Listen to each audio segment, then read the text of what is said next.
Hello everybody, good afternoon. This is Sir George Martin.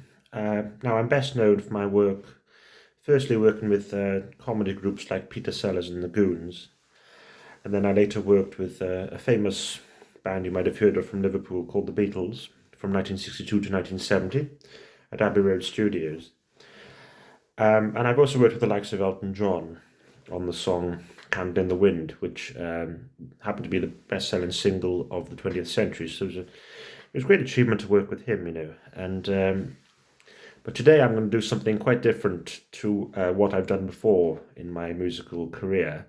I'm doing a food review, and the food in question, which I'm going to review today, is Waitrose Beef Lasagne, which I shop there quite often because it's quite a fairly posh place to shop. And so I have it on the plate here. It's a microwave ready meal, and that's the presentation wise. That's how it looks.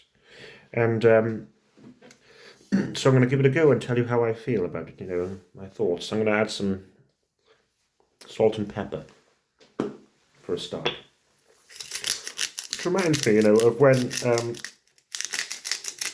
Paul McCartney came back he was on a plane journey coming back from from America, I believe in '66, and he thought of the name Sergeant Pepper, which became the album. It was because our dear old Mal Evans, who was the Beatles' road manager, said, "Can you pass the salt and pepper?" And that's where the name came from, evidently.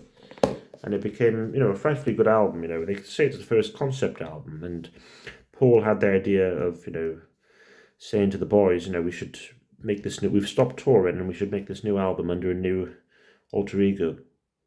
Anyway, yes, sorry. Let's get to the food, shall we? Stop talking about the Beatles because I never have stopped talking about them, but I like talking about them. So I'm going to give you my thoughts on this beef lasagna now. Right. It's frightfully hot, I have to give it a blow a second. It's very nice, yeah. Try some of the beef by there. I like the taste very much. It's a very good aroma on it. And, when I first met the boys in '62, the Beatles, the first material they could offer me was Love Me Do, but they had great charisma and they had great personality. And when I first showed them around Abbey Road Studios in '62, I said, if there's anything you don't like, just let me know. And it was George Harrison who took the leap and said, "I don't like your tie for a start," So they thought they'd blown it then, they thought that was it. But they endeared themselves to me then, they did, because... Oh, back to the food. Yeah, sorry. Yeah. So I'm enjoying it very much. It's very it's very good. And it's very enjoyable. Yes.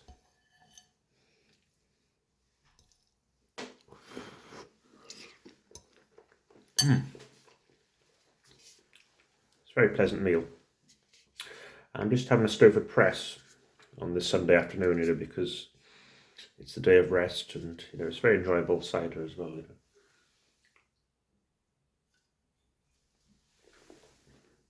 And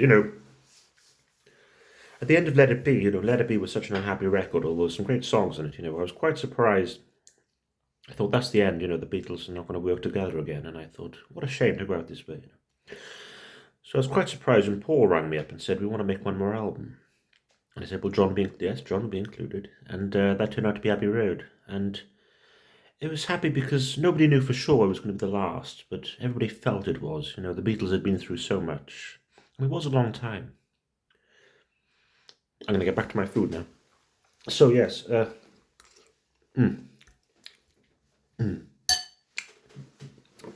I'm just going to enjoy this now. And I just want to say thanks to everybody for watching. It was frightfully good to make these videos. And yes, I hope everybody has a nice Sunday. And just remember that I worked with the Beatles, and They created a legacy that will last. It's a timeless legacy that will last forever, and every generation will listen to them. Not just because of me, but yes. But anyway, yes. I hope you enjoy the video and have a good Sunday afternoon. And well, I'll see you soon. Good day. Thank you.